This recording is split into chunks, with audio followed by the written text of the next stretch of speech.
Hello बच्चों। आइए देखते हैं हमारा प्रश्न क्या है। हमारा प्रश्न है, निम्नलिखित में से कौन सा कथन गलत है।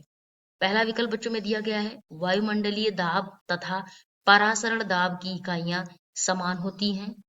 दूसरा विकल्प दिया गया है बच्चों, क्या कि प्रतिलोम परासरण, कैसा परासरण, प्रतिलोम परासरण में विलायक के अणु अर्ध पारगम झिल्ली से हो निकल कर विलेय की कम सांद्रता वाले क्षेत्र से उच्च सांद्रता वाले क्षेत्र, कम सांद्रता वाले क्षेत्र से बच्चों उच्च सांद्रता वाले क्षेत्र की ओर गमन करते हैं। तीसरा विकल्प दिया गया, मूलल अवनमन स्थिरांक का मान विलायक की प्रकृति पर निर्भर करता है। चौथा विकल्प बच्चों दिया गया है, वाष्प दाब का आपेक्षिक अवनमन एक विमाहीन राशि होती है। तो आइए बच्चों सबसे पहले बात करते हैं अपने प्रश्न की मुख्य अवधारणा की। हमारे प्रश्न की मुख्य अवधारणा क्या है, इसे हम पहले लिख कर देख लेते हैं। तो बच्चों सबसे पहले प्रश्न की मुख्य अवधारणा की बात करें,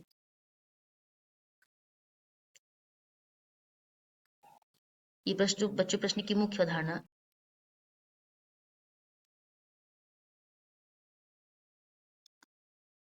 अपने प्रश्न की मुख्य अवधारणा बच्चों हम बात करेंगे सबसे पहले कि हमारे इसमें वायुमंडलीय तथा परासरण दाब की इकाइयां समान, इन्हीं से लेकर हमें मुख्य धारणा है कि जो है इसमें हम परासरण दाब के विषय में जानकारी, प्रतिलोम परासरण या फिर परासरण दाब के विषय में जानकारी।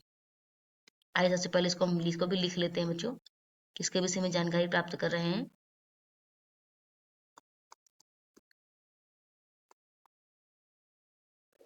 परासरण दाब के विषय में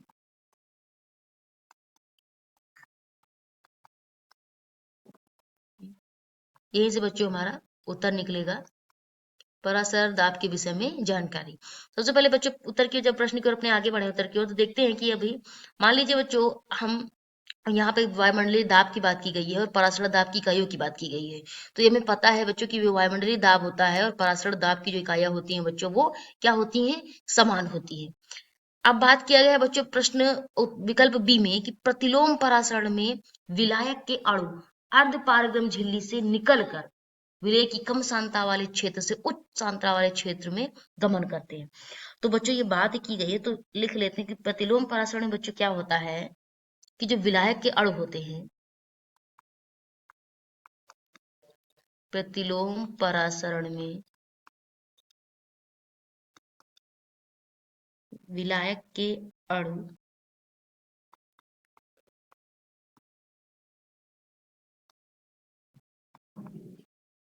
विलायक के अणु कुछ बल के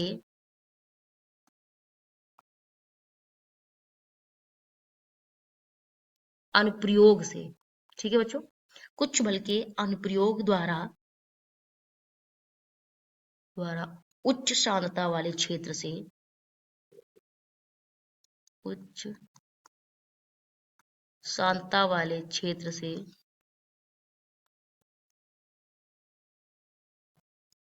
कम सांद्रता वाले क्षेत्र, कम सांद्रता वाले क्षेत्र में में एक कैसा बच्चों, अर्ध पारगम्य झिल्ली से गुजरते हैं। कैसा झिल्ली से बच्चों, अर्ध पारगम्य, अर्ध पारगम झिल्ली से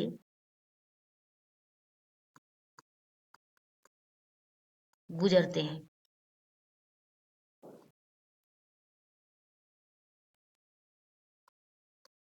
अब बच्चों ये हम देखें कि प्रतिलोम परासरण में, तो हमें जो ये विकल्प दिया गया है प्रतिलोम परासरण का, इसमें बताया गया बच्चों निकल कर, ये ऐसा नहीं होता है बच्चों, इसमें क्या होता है कि कम सांद्रता वाले क्षेत्र में एक इसके द्वारा ये या फिर इसके माध्यम से ये गुजरते हैं बच्चों। तो ये जो विकल्प दिया गया है बी, ये हमारा गलत दिया गया है।